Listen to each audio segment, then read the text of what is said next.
सतगुरु की खोज करो, और सतगुरु कौन होगा, सतगुरु की पहचान क्या होगी, ये हमारे सभी सदग्रंथ भी बताते हैं।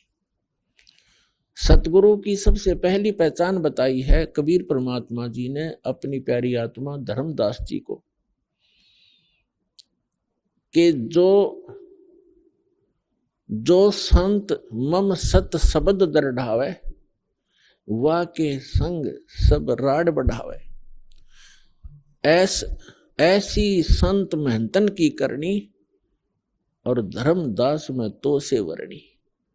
पहली पहचान बताई है कि जो मेरा प्यारा हंस, मेरा भेजा हुआ दास, जिसको मैं सतगुरु बनाकर भेजूंगा। सतगुरु का अर्थ होता है सच्चा ज्ञान प्रदान करने वाला, और सच्ची ही साधना उसके पास हो, और वो अधिकारी हो उस नाम के दान करने का, सभी मर्यादाओं का वो पालन करता हो, जैसे सभी कंडीशन पूरी हो,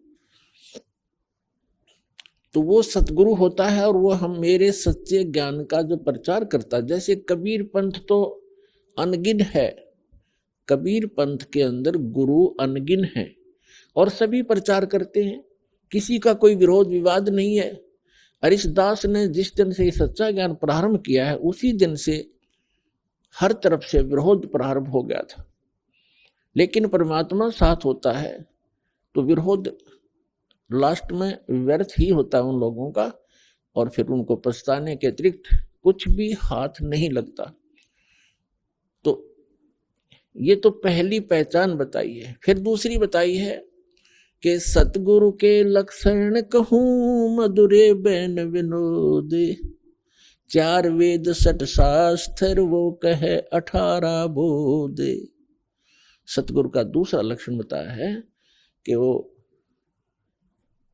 एक विशेष ज्ञान प्रदान करता है, और सर्व सदग्रंथों को आधार मानकर अपना ज्ञान प्रचार करता है।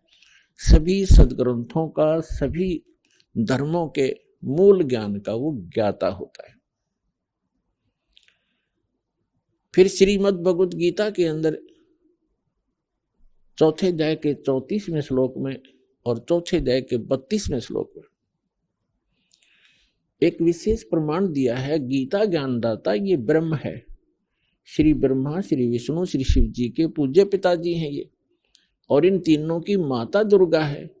तो इसके लोक में हम रह रहे हैं, ये काल है, इसको श्राप लगा हुआ है।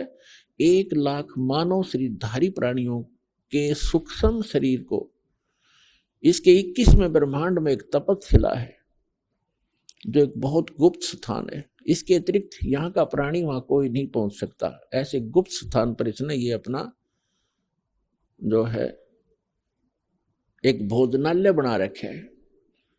तो 1 लाख मानव शरीरधारी प्राणियों के सूक्ष्म शरीरों को वहां तपस्शिला, एक बहुत बड़ी तई है पत्थर की, अपने आप ऑटोमेटिक गर्म रहती है, और उसके ऊपर डाल दिए जाते हैं। उनके अंदर से निकाल कर वो सूक्ष्म गंध को, जो प्रत्येक प्राणी सारे जीवन में आहार करता है। आप देखते हो यहाँ चलो रोटी, भोजन, काजू, किस्म, सेब, संतरे, हलवे, खीर भी आदमी खाओ, अच्छी बात है। इसके अतिरिक्त और बहुत गुना कबाड़ हमें खिलाता है ये।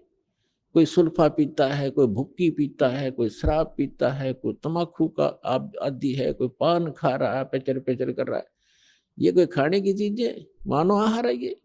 तो ये क्यों करवाता है? इसलिए करवाता है यार, इनको इतने प्रबल होकर लग जाते हैं, कहते छूटती नहीं, छूटने ये मन नहीं देता। और मन कौन है? ये स्वयं ज्योत निरंजन, ये काल है, 21 ब्रह्मांड का स्वामी है। तो जीव कैसे इससे बाहर हो सकता है, कैसे छोड़ सकता है विकारों को?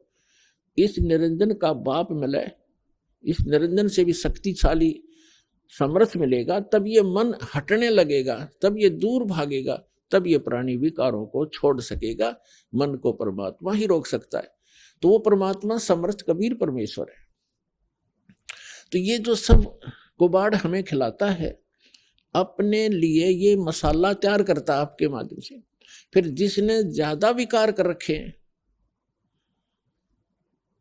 उसमें से इसको ज्यादा आनंद आता है और उसको तपस्या पर ज्यादा समय तक भुना जाता है ताकि उसमें से सब गंध निकाल लिया जाए। जीव मरता नहीं, सूक्ष्म शरीर सुरक्षित रहता है, उसमें पीड़ा घनी होती है।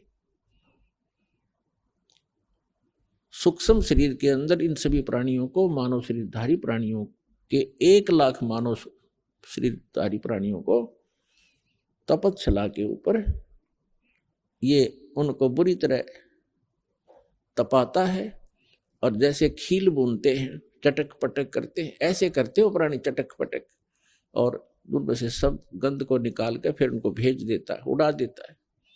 कोई टाइम फिक्स कर रखा है ऑटोमेटिक। फिर ये प्राणी अपने कर्मानुसार धर्मराज के दरबार में पंक्ति में खड़े हो जाते हैं अपने नेक्स्ट लाइफ के लिए क्या आदेश होगा इसका। फिर कर्मानुसार जिसने गधा बनना गधा बनो, राजा बनना राजा बनो, देव बनना स्वर्ग में जाओ, और 84 लाख योनियों का संस्कार है तो वहां भटको और धक्के खाओ। इसने अपना उल्लू सीधा करने के लिए आप जी को यहां रोक रखा है।